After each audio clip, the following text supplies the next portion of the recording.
চৰকাৰী টয়লেট লৈ দিবলৈ ওলাইছো ডাঙৰ খবৰ। যিসকল মানুহে চৰকাৰী টয়লেট পোৱাৰ কাৰণে অনলাইন এপ্লিকেশ্যন কৰিছিল সেই সকল মানুহে ভিডিঅ'টোত ক্লিক কৰিছে যদি অনুগ্ৰহ কৰি ভিডিঅ'টো স্কিপ নকৰি প্ৰথমৰ পৰা শেষলৈ চাই থাকিব, কিয়নো ইতিমধ্যে কিন্তু অসম চৰকাৰে চৰকাৰী টয়লেটৰ প্ৰথম কিস্তিত টকা বহু মানুহৰ বেংক একাউণ্টত প্ৰদান কৰিছে। তো আপোনালোকে যদি চৰকাৰী টয়লেট পোৱাৰ কাৰণে অনলাইন এপ্লিকেশ্যন কৰিছিল তেন্তে আপোনালোকৰ চৰকাৰী টয়লেটৰ টকাখিনি আহিছে নে নাই যদি জানিব বিচাৰে তেন্তে আপোনালোকৰ হাতত থকা মোবাইল ফোনটো দি চাই ল'ব পাৰে। তো কেনেকৈ চাব এতিয়া আপোনালোকক বিতংভাৱে জনাইছোঁ, অনুগ্ৰহ কৰি ভিডিঅ'টো স্কিপ নকৰি প্ৰথমৰ পৰা শেষলৈ চাব। আৰু মোৰ চেনেলত নতুন হ'লে প্লিজ চেনেলটো ছাবস্ক্ৰাইব কৰি মোৰ লগত থাকিব আৰু ভিডিঅ'টো ভাল লাগিলে অনুগ্ৰহ কৰি শ্বেয়াৰ কৰি দিব।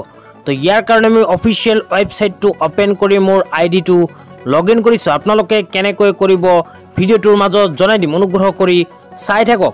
তো আইডিটো লগ ইন কৰাৰ পিছত এনেকুৱা ইণ্টাৰফেচ আহিলে আপোনালোকে লেফ্ট ছাইডত চাব পাৰিব 3 লাইন। তো 3 লাইন অপশ্যনত ক্লিক কৰি দিলে লেফ্ট ছাইডত দুটা অপশ্যন আহিব। ইয়াৰ মাজৰ পৰা ভিউ এপ্লিকেশ্যন অপশ্যনত ক্লিক কৰি দিব। তো ভিউ এপ্লিকেশ্যন অপশ্যনত ক্লিক কৰি দিয়াৰ লগে লগে এনেকুৱা ইণ্টাৰফেচ আহিব। অহাৰ পিছত ৰাইট ছাইডত লিখা চাব পাৰিব ট্ৰেক ষ্টেটাছ।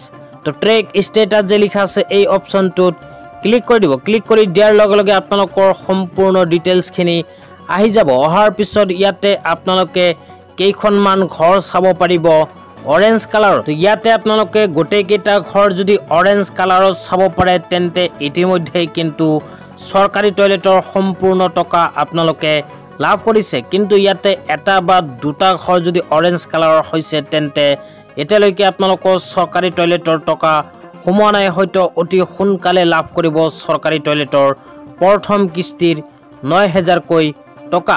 তো এতিয়া আপোনালোকক দেখুৱাই আছোঁ অফিচিয়েল ৱেবছাইটটো কেনেকৈ অপেন কৰিব আৰু আইডিটো কেনেকৈ লগ ইন কৰিব।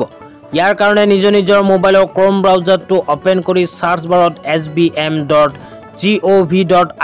লিখি জাষ্ট চাৰ্চ কৰি দিব। চাৰ্চ কৰি দিয়াৰ লগে লগে অফিচিয়েল ৱেবছাইটটো এনেকুৱাকৈ অপেন হ'ব।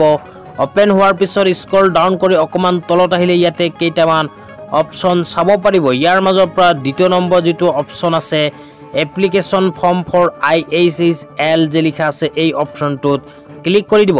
ইয়াতে ক্লিক কৰি দিয়াৰ পিছত এনেকুৱা ইণ্টাৰফেচ আহিলে ৰেজিষ্ট্ৰেশ্যন কৰাৰ সময়ত যিখন মোবাইল নম্বৰ দিছিল সেই মোবাইল নম্বৰটো বহাই চেণ্ড OTP যে লিখা আছে এই অপশ্যনত ক্লিক কৰি দিব।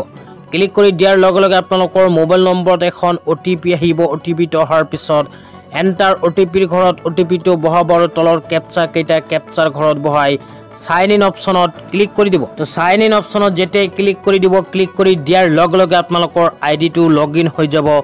লগ ইন হোৱাৰ পিছত মই যেনেকুৱাকৈ দেখুৱালোঁ ঠিক তেনেকুৱাকৈ আপোনালোকৰ নিজৰ ষ্টেটাছখন চাই ল'ব। তো আজি ইমানেই। ভিডিঅ'টো চাই কেনে পালে নিশ্চয় কমেণ্ট বক্সত কমেণ্ট কৰি জনাই দিব। তো